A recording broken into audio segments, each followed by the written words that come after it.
Hello. Today we will explore a very famous case that occurred in the United States in the 1990s, involving a renowned African-American football player, advertising star, and actor who was entangled in a murder case that shocked the entire nation. This is the infamous O.J. Simpson murder case. The case occurred in Los Angeles, California, and drew widespread attention from the American public at the time. The entire process, from the occurrence of the case to the final trial, lasted over 1 year and 3 months, with many complicated details and unexpected development, making it an incredibly captivating story. The prime suspect in the case was the American football star Orenthal James Simpson. He was born on July 9, 1947, and played in the National Football League, NFL, for 11 seasons, primarily with the Buffalo Bills. He was one of the most famous football players in the United States during the 1970s and 1980s, known by the nickname O.J. Simpson. Even just the initials O.J. were enough for people to recognize him. He was also nicknamed the Juice, having won the Heisman Trophy, awarded to the best college football player in America in 1968. In 1973, he set a record by becoming the first athlete to rush for over 2,000 yards, equivalent to 1,829 meters in a single season. In 1985, he was honored in the Pro Football Hall of Fame for his outstanding athletic achievements. After retiring in 1979, he remained a millionaire with a fortune worth tens of millions of dollars. Simpson led a lavish life, a stark contrast to his impoverished past. After retiring from sports, his path to fame continued to shine as he ventured into advertising and became a popular Hollywood actor. He appeared in films such as Capricorn 1 and The Naked Gun. It can be said that he was a top superstar of that time. The involvement of such a superstar in a murder case shocked the public and attracted special attention. The case garnered so much attention that the renowned host Larry King once declared on CNN, "If we had a scheduled interview with God but O.J. was available, we would have to cancel with God." There is a story that when the Russian president at the time, Yeltsin, stepped off the plane to meet U.S. President Clinton, the first thing he asked his American counterpart was, "Do you think O.J. did it?" So, how shocking was the case? On the day of Simpson's trial, 140 million people watched the proceedings live on television. At the airport, passengers waiting for their flights unanimously skipped boarding, preferring to miss their flights to watch the trial's outcome. The bustling New York Stock Exchange became unusually quiet, and even the White House nearly came to a standstill. What happened that year that caused such a public uproar and concern? Let's turn back time to June 12, 1994, to delve into the details of the story. June 12, 1994, was a Sunday. That evening, in the house at 875 Bundy Drive, Brentwood, a luxurious residential area on Rockingham Avenue in West Los Angeles, the sound of incessant dog barking suddenly rang out. The barking sounded mournful and unusual, almost like wailing. Pablo Fenves, an American screenwriter and scriptwriter, also lived in this neighborhood. That evening, he was working at home when the piercing sound of the barking dog disturbed him. He glanced at the clock.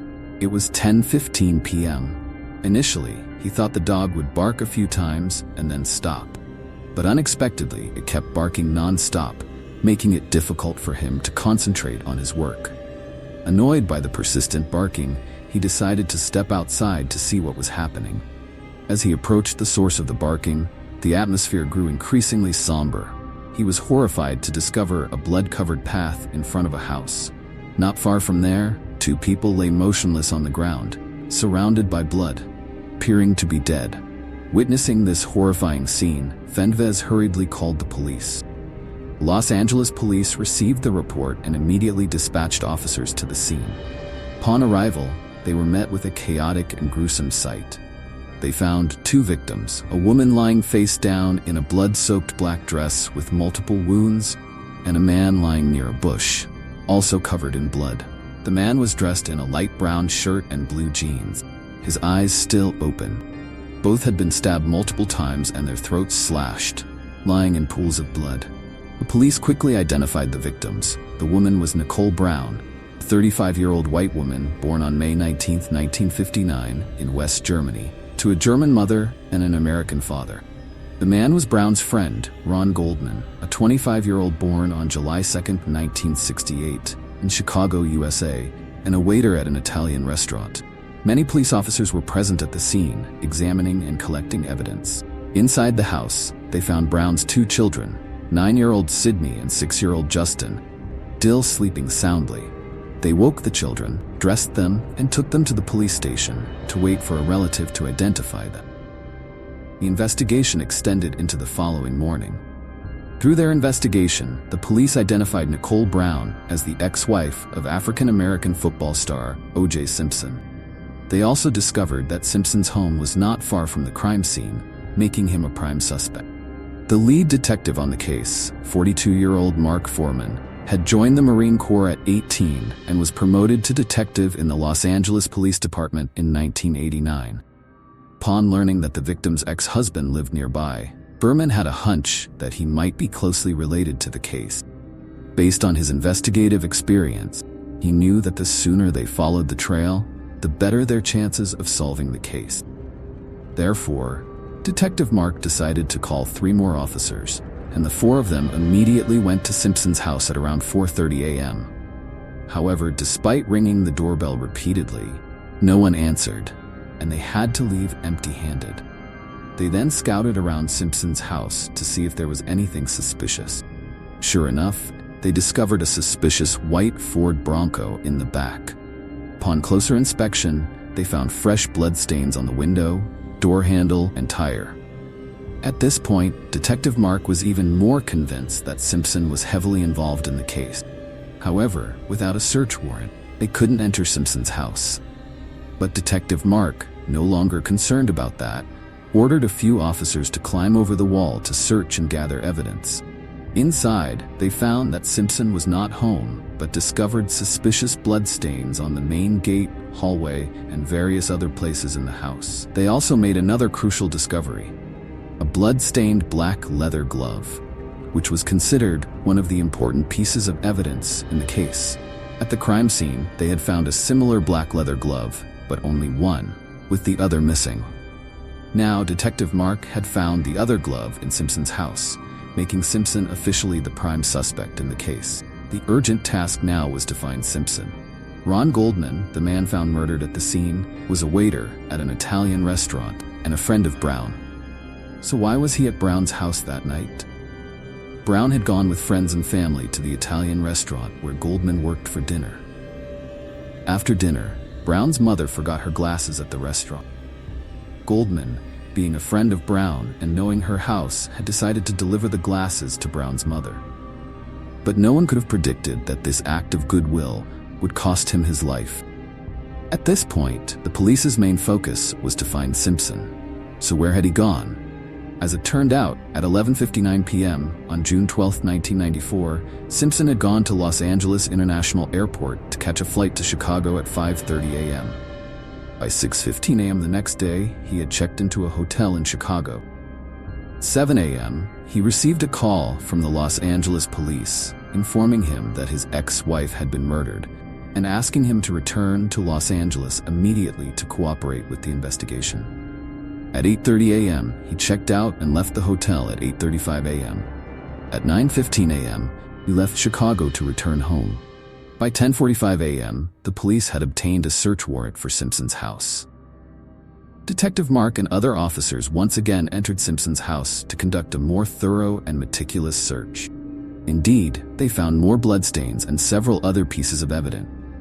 All of this evidence pointed to Simpson's guilt, leading Detective Mark's investigation team to identify Simpson as the murderer from the start. At 12 noon, Simpson returned home from Chicago, and as soon as he arrived at his door, he was handcuffed and taken to the station by the waiting police. He was held at the police station for questioning. However, Simpson continuously denied murdering his wife. On June 16, 1994, the funeral for Brown, Simpson's ex-wife, was held. Simpson also brought their 2 children to attend the funeral. On June 17, 1994, Simpson's lawyer persuaded the police to allow Simpson to surrender at 11 a.m. Therefore, from early morning hundreds of thousands of reporters gathered in front of the police station, waiting for Simpson to appear. However, after a long wait, still did not show up. By 2 p.m., police had issued a nationwide manhunt for Robert Kardashian, Simpson's close friend and defense attorney, read a handwritten letter from Simpson to the media. The letter's chaotic content contained many indications that Simpson intended to do something drastic. It included lines like, "Don't feel sorry for me. I've had a great life. Great friends. Please think of the real OJ and not this lost person. Thank you for making my life special. I hope I helped yours. Peace and love, OJ." Most people who heard the letter assumed it was a suicide note.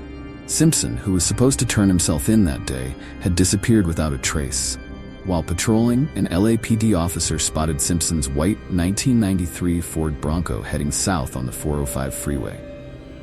When the police tried to approach the car, the officer saw Simpson's friend, Al Cowlings, former professional football player, driving the vehicle. Cowlings yelled at the police not to come near because Simpson was having a psychological crisis. At that time, Simpson was huddled in the back seat with a gun pointed at his head, seemingly intent on doing something drastic. To ensure safety, the police began to back off, continued to follow the car at a slow speed of 50 to 60 kilometers per hour. Police deployed helicopters to monitor Simpson's car to prevent him from escaping. Additionally, many media outlets also deployed helicopters to broadcast live from above. In a moment, there were police cars tailing Simpson's car on the ground and police and major television helicopters in the sky.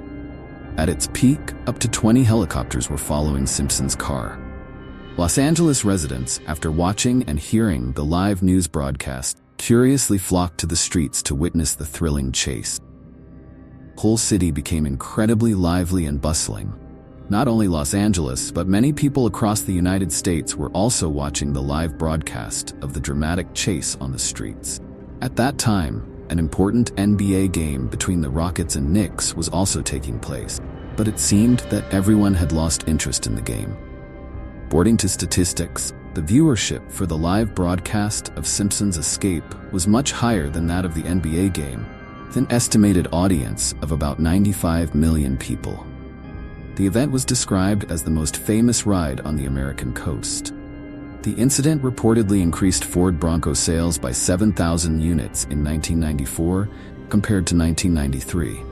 By 8 p.m., after driving about 50 miles in a cat-and-mouse chase, Simpson's car finally returned to his house. He was allowed by the police to stay inside for an hour, after which he surrendered. In the car, authorities found a travel bag and various items, including a passport, disguises such as a fake mustache and beard, and a gun. Simpson would then face 2 counts of murder. Although he consistently denied killing his ex-wife, police and prosecutors were confident in predicting the case's outcome. They believed Simpson's conviction was only a matter of time because they had not only found his motive, but also plenty of solid evidence proving he was the murderer. In fact, Simpson had a very violent temperament, both on and off the field. On June 24, 1967, Simpson married his first wife, Margaret L. Whitley. They had 3 children named Arnell, Jason, and Aaron. In August 1979, their daughter Erin tragically drowned in the family pool. In 1977, Simpson met the victim, Brown, while she was working as a waitress at the Daisy nightclub in Beverly Hills. Despite having a family, Simpson began dating Brown. In March 1979, Simpson and his first wife, Marguerite, officially divorced. On February 2, 1985, Simpson and Brown married 5 years after he retired from professional football. They had 2 children together, Justin and Sydney. When they first married, Simpson was already violent towards Brown. Even when she was pregnant with their first child, Brown had to call the police because Simpson was smashing her car with a baseball bat. According to Brown's diary, Simpson's domestic violence started from the time they met in 1977. After marriage, their relationship deteriorated due to Simpson's violent tendencies and infidelity. He even insulted Brown for being too fat after childbirth in front of his new lover. Brown constantly worried about Simpson's affairs and feared contracting sexually transmitted diseases from him. Whenever she complained about his extramarital relationships, she would endure physical abuse from him. By the end of 1989, the police had visited their home 8 times due to domestic violence calls, yet they did not help her in any of those instances. On December 31, 1989, she called the police saying that Simpson might kill her. Police found her hiding in the bushes outside their home, severely beaten and partially naked. Simpson had reportedly punched, slapped, and kicked her brutally. He did not deny his actions, claiming he abused her out of jealousy and suspicion of infidelity. Over time, Brown filed for divorce on February 25, 1992, citing irreconcilable differences after discovering Simpson's year-long affair with model Tawny Kitaen. In October 1993, Brown again called the police, reporting that Simpson had assaulted her after seeing a photo of a man she dated while they were separated. The police intervened again, and Brown described to the LAPD, "I am scared of Simpson and his moods when he goes insane. I'm terrified. His eyes go cold and dark like a wild animal." Prosecutors in the trial uncovered 62 incidents where Simpson had abused Brown, yet he was never punished. After their divorce, Simpson did not give up on his ex-wife, continuing to show jealousy and visiting her sporadically. A women's shelter reported that 4 days before the murder, Brown called, expressing fear of Simpson and stating that she believed he was stalking her. Brown's family also mentioned that she often told them Simpson was following her. She confided in friends that she was terrified because she saw Simpson watching her everywhere she went. 2 of Brown's friends stated that she was very afraid of Simpson because he had threatened her, saying that if he caught her with another man, he would kill her. At the crime scene, police found a blood-stained black leather glove. This left glove was tested and found to have the blood of Simpson, Brown, and Goldman on it. The matching right glove was found in Simpson's house, also stained with Goldman's blood, confirming that the 2 gloves were a pair. Additionally, a blood-stained shoe print was found at the crime scene. Analysis revealed it was from a limited edition pair of Bruno Magli men's shoes, a luxury Italian brand. Only 299 pairs were sold in the US, and the shoe size matched Simpson's size 12, 305 millimeters. Police also discovered some hairs on the shirt of the victim Goldman, which DNA testing matched to Simpson. In Simpson's bedroom, they found a pair of socks with about 20 bloodstains that DNA testing confirmed belonged to Brown. A receipt from Ross Cutlery showed that Simpson purchased a 12-inch knife 6 weeks before the murders, similar to the murder weapon described by investigators, and the knife was found in Simpson's house.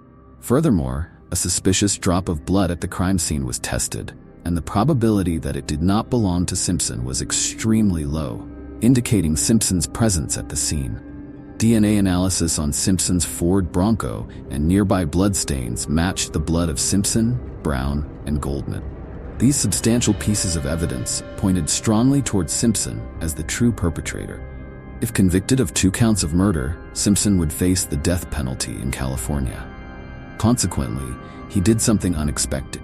He hired a formidable defense team, famously known as the Dream Team, consisting of prominent lawyers, litigators, forensic experts, and even the renowned Chinese-American detective Dr. Henry Lee. This formidable team confidently claimed they would prove Simpson's innocence. Given the overwhelming evidence collected by the police, many might wonder how Simpson could evade conviction. Could it be possible that Simpson was not the actual killer, despite the compelling evidence? As we delve into the gripping courtroom drama, it's clear that Simpson's status as an American superstar ensured the trial captivated the entire nation. Dubbed the trial of the century, court proceedings involved meticulous selection of the jury, comprising 12 members, 10 women and 2 men. The racial mix that included 8 black individuals, 1 white, 1 Hispanic, and 2 of mixed race. Presiding over the trial was Judge Lance Ito, a Japanese-American known for his fairness and strictness in criminal cases. Choice meant to mitigate public suspicion of racial bias, since the case involved a black man accused of killing 2 white individuals. Leading the prosecution was Marcia Clark, a seasoned and intelligent prosecutor with significant experience in high-profile criminal cases. To gain support from the black community, the prosecution team included Christopher Darden, a skilled black attorney. The prosecution was determined to secure a conviction in this landmark case. Simpson, who continuously denied his guilt, had hired an impressive legal defense team, dubbed the Dream Team by the media. This formidable lineup included Robert Shapiro, prominent Jewish attorney known for his extensive network and previous high-profile clients, Hollywood star Marlon Brando; Johnny Cochran, famous black attorney who had successfully defended Michael Jackson, renowned for his courtroom prowess; F. Lee Bailey, a legendary criminal defense lawyer, considered one of the top experts in the field; Michael Baden, a veteran forensic pathologist who served as the chief medical examiner in the investigation of President Kennedy's assassination; Dr. Henry Lee, a renowned Chinese-American forensic scientist and detective known for his expertise in crime scene investigation.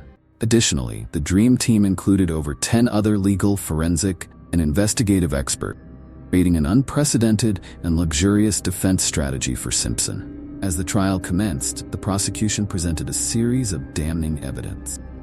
Beyond linking key pieces of evidence, they detailed many other pertinent facts. Lead prosecutor Marcia Clark emphasized Simpson's unusual reaction upon learning of his ex-wife's murder. On the night of June 12, 1994, Simpson flew from Los Angeles to Chicago. Upon arriving at his hotel, he received a call from LAPD detective Ron Phillips. When informed that his ex-wife had been murdered the previous night, Simpson's first reaction was to ask, "Who killed her?" rather than expressing shock or asking for details about the incident. This response struck the police as abnormal, suggesting prior knowledge of the event, rather than the surprise one would expect in such a situation. The courtroom was set for an intense battle, with the prosecution laying out evidence and behavioral anomalies pointing to Simpson's guilt, while the Dream Team prepared to challenge every piece of evidence to secure Simpson's acquittal. The nation watched, eagerly anticipating how this high-stakes legal drama would unfold. The case involves two victims: Brown, Simpson's ex-wife, and Goldman, restaurant waiter. The relationship between Brown and Goldman has been observed as very close, with them often appearing together, suggesting their relationship may have gone beyond just friendship. On the night of the incident, Brown and Goldman were together. Although Goldman was there to return glasses to Brown's mother, he did not leave immediately afterward. According to a close friend, Brown had confided that Simpson had threatened to kill her if she dated another man. Police records show Simpson had a clear tendency toward violence, with the police being called 9 times to address domestic violence issues between Simpson and Brown. Hence, the police believe they can establish a clear motive for Simpson to commit murder. Regarding the timeline, Simpson had sufficient time to commit the crime. On the night of the incident, a neighbor heard a dog barking at 10:15 p.m., and the forensic results indicated the victims died around 10:15 p.m. Assuming Simpson committed the murders at 10:15 p.m., he could quickly drive home to clean up. The distance between Brown's and Simpson's houses was short, and the streets were quiet, taking only 6 minutes to drive. Therefore, he had enough time to clean up and leave home at 11 p.m. to catch a ride to Los Angeles Airport. Simpson claimed he was home alone, asleep from 9:40 p.m. to 10:50 p.m. No one could verify this. Therefore, if he was the culprit, he had both motive and opportunity. The prosecution held several pieces of incriminating evidence against Simpson. At the crime scene, a black glove was found with DNA from both victims and Simpson. Another blood-stained black glove was found at Simpson's house. The gloves were a pair, and footprints at the scene matched Simpson's shoe size. His blood and hair were also found at the scene. Additionally, the day after the crime, Simpson had a cut on his finger, possibly from the murder. The prosecution meticulously presented the motive, timeline, and evidence, creating a compelling case against Simpson. Initially, public opinion leaned toward Simpson's guilt. However, Simpson's Dream Team of defense lawyers skillfully challenged the prosecution's case, focusing on Detective Mark Furman, who led the investigation. Furman found the gloves and other key evidence. The defense questioned Furman about using the racial slur nigga, considered highly offensive and racially charged. Furman appeared surprised and denied using the term. The defense persisted, questioning if he had used the term in the past 10 years. Furman irritably denied it again. The defense pressed further, mentioning an incident in 1985 or 1986 where Foreman allegedly used the term. Foreman, visibly agitated, called it a lie. The defense then presented a 1986 interview recording where Foreman used the term 41 times. This cross-examination created a pivotal moment in the trial, casting doubt on Foreman's credibility and the integrity of the investigation. The courtroom atmosphere became chaotic, with the judge calling for order and the audience buzzing. The defense's strategic move shifted the trial's direction, undermining the prosecution's case against Simpson. Thing out of a nigger's mouth for the first 5 or 6 sentences. In Weinstein, she had a little fight with a Jew, called her the wandering Jew. A plow wife, she had a big nose. How do you arrest a violent suspect? I yell out, have a man do it! You've got to be a borderline sociopath. You've got to be violent. The defense attorney pressed him relentlessly, and with the entire nation watching, Detective Mark was forced to admit that he had used racially offensive language against black people in the past. The atmosphere in the courtroom became even more charged.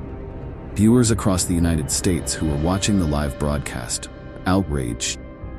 The image of Detective Mark, a white detective, using racial slurs shocked the public. Sitting on the defendant's chair, his face pale, Mark was speechless. He had cornered himself by previously hastily claiming that he had never used such language.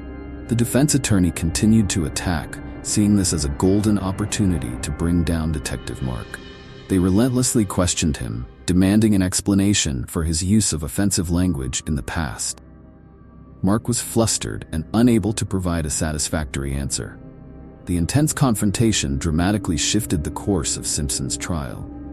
They continued to fiercely interrogate Mark. Did he fabricate evidence and falsify crime scene reports? Did he deliberately frame Simpson due to racial bias?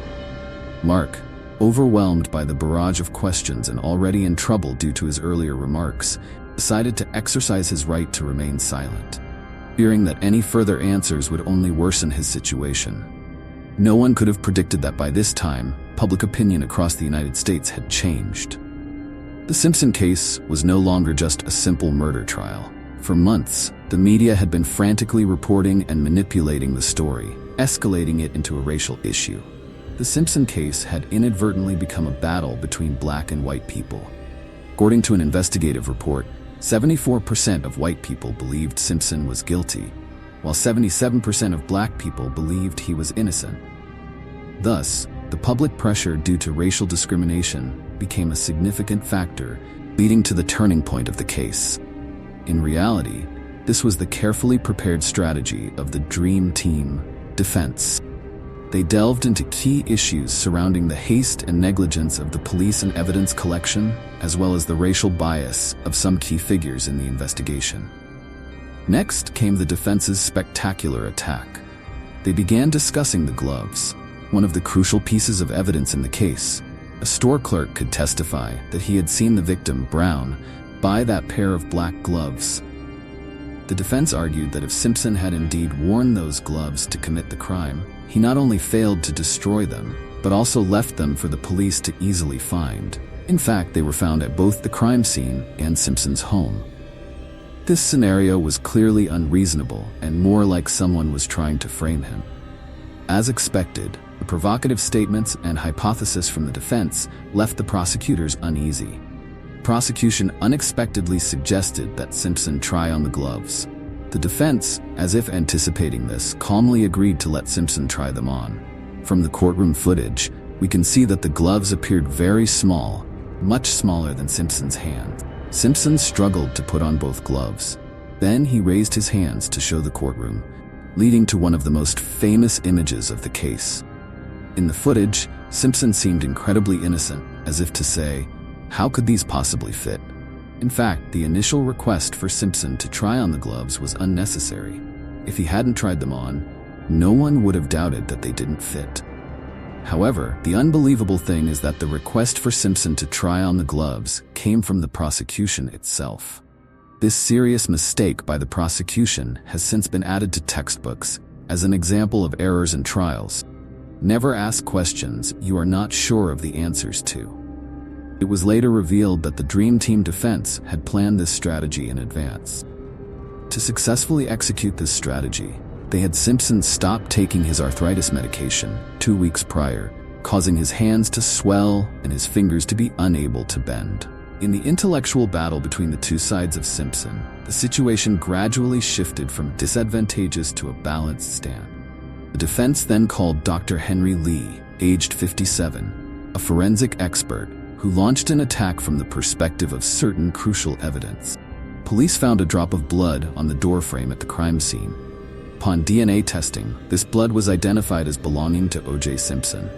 However, the defense immediately raised doubts about the blood belonging to Simpson.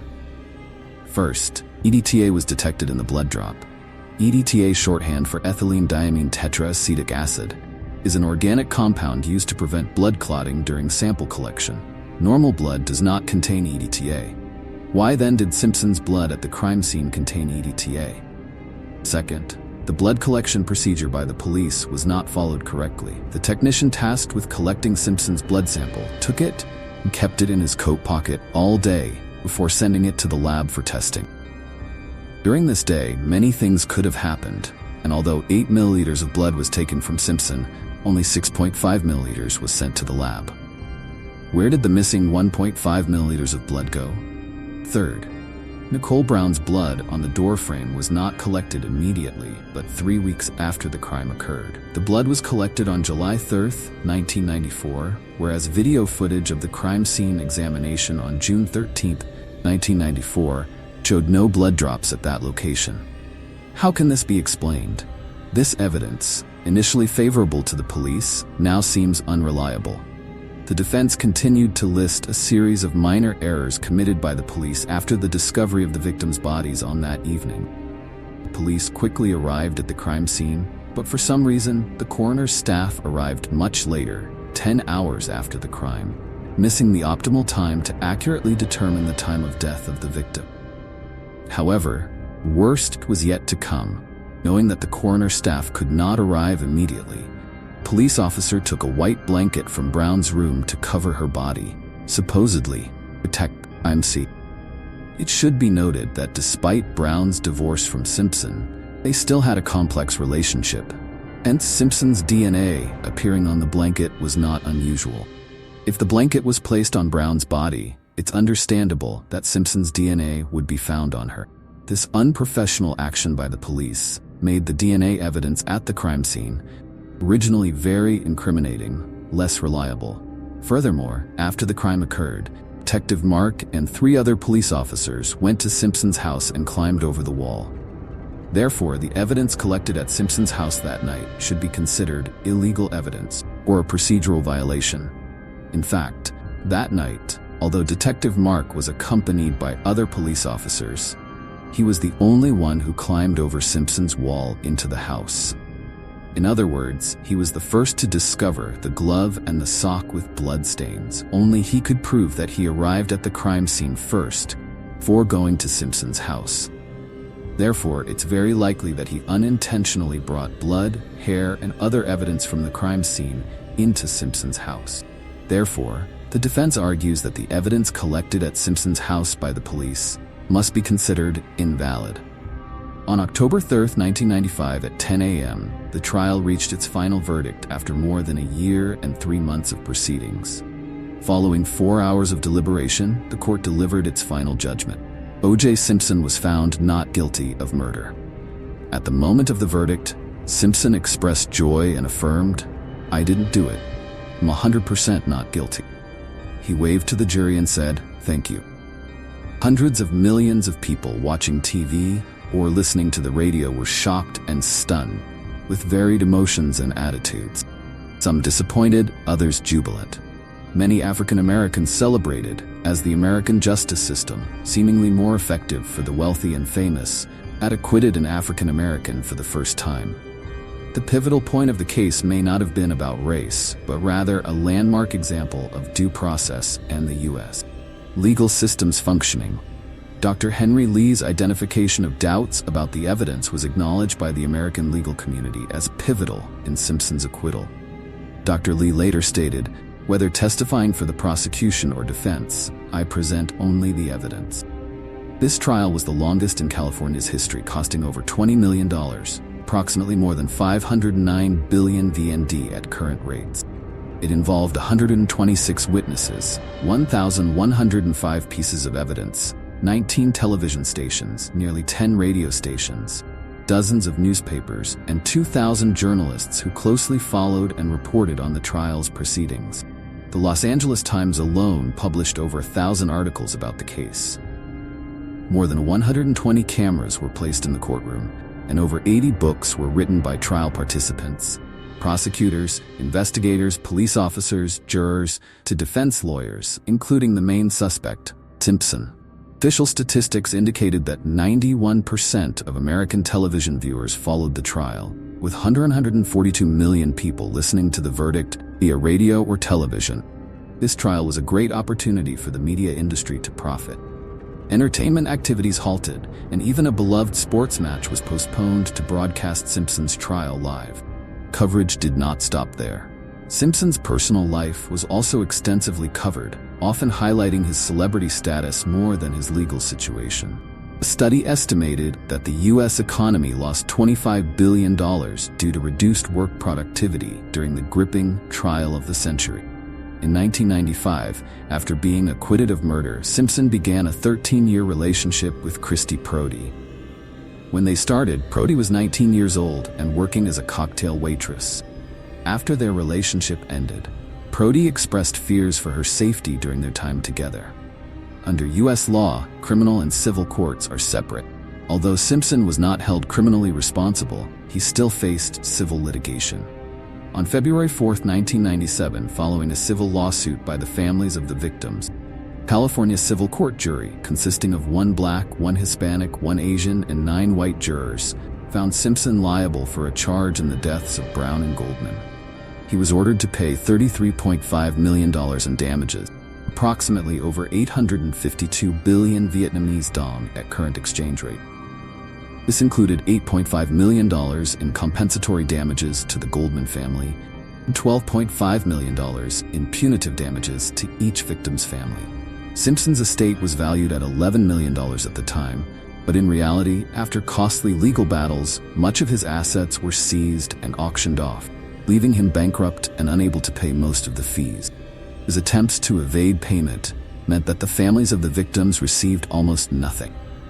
Simpson lived off a $4 million NFL pension fund he set up during his football career, generating an estimated $20,000 in monthly interest, which the court could not touch. In February 1999, an auction of Simpson's Heisman Trophy and other memorabilia raised nearly $500,000, which went to the Goldman family.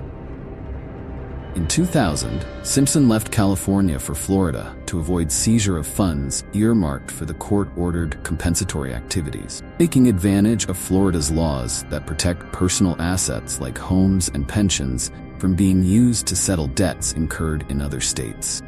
The controversy continued in 2006 when Simpson caused a stir by releasing a book titled, If I Did It. The book included detailed hypothetical descriptions of Simpson's actions if he were to have committed the murders, sparking outrage. Although initially scheduled for release by Regan Books in November 2006, public outcry led to its cancellation. Despite this, Simpson had already received a $1 million advance for the prior interview deal. The Goldman family continued to pursue the multi-million-dollar civil judgment linked to the murky murder case. In August 2007, the Goldman family gained the rights to the book as a settlement, publishing the first edition at the end of 2007 under the title If I Did It, renamed Confessions of the Killer in September 2007. At age 60, Simpson was arrested on multiple charges including armed robbery and kidnapping. He led a group of 8 men to a hotel casino room at the Palace Station in Las Vegas, Nevada, where he allegedly brandished a gun at sports memorabilia dealers Bruce Furlong and Alfred Beardsley, attempting to retrieve his own belongings, claiming they rightfully belonged to him. However, public attention focused on the items Simpson sought to reclaim, were closely tied to the 1994 murder case, prompting renewed scrutiny and unanswered questions about that fateful night. On December 5, 2008, Simpson was sentenced to 33 years in prison by a court and was not eligible for parole for 9 years. He served his sentence at the Lovelock Correctional Center in rural Nevada. On October 1, 2017, at the age of 70, he was granted parole and released early for good behavior after serving 9 years in prison. Upon his release in 2017, he joined Twitter and amassed 800,000 followers. During his incarceration, the National Football League continued to pay him an annual pension ranging from $400,000 to $600,000. His 9-year sentence seemed to mark a steep decline from the pinnacle of fame to the depths of imprisonment. Yet Simpson emerged from prison with a larger estate than before. After his release, he spent much of his time in Las Vegas at a friend's house, later seeking additional income by selling autographed photos. 25 years after the case, he remarked, "This is a subject I will never revisit again. We don't need to go back and relive the worst day of our lives. My family and I have moved on to what we call the no negative zone, focusing on the positive." The documentary O.J. Made in America, based on the case, won the Academy Award for Best Documentary Feature at the 89th Oscars. Simpson's name, once synonymous with sports and entertainment stardom, has since been overshadowed by his personal scandal, and years later, public interest in the racial aspects of the case has waned. A multinational consulting and analytics firm conducted a survey on the case, revealing that currently 83% of Americans believe Simpson is guilty, with 53% of African Americans also holding that belief. The Simpson case exposed flaws in the U.S. justice system and left lingering mysteries unresolved. Was Simpson truly the perpetrator or not? This question has been debated for decades without a definitive answer. Perhaps only Simpson himself knows the true answer. But it is widely agreed that with such mountains of evidence, Simpson would have likely been convicted, if not for the resources to hire some of the best legal minds in the country. In May 2023, Simpson announced he had been diagnosed with cancer and began treatment, expressing confidence he would overcome it. As of February 2024, he was still undergoing treatment for prostate cancer. A week and a half before his passing, he canceled a scheduled memorabilia signing due to feeling unwell. In his final Twitter video on February 11, 2024, he stated that despite dealing with some issues, he was in good health. Simpson passed away from the illness on April 10, 2024, in Las Vegas near Rhodes Ranch Golf Club at the age of 76. He was cremated at Palm Mortuary Cemetery in downtown Las Vegas, thus closing the chapter on his illustrious yet controversial life in his twilight years, leaving unanswered questions and suspicions lingering for decades to come. Thank you all for taking the time to watch the video on the O.J. Simpson case.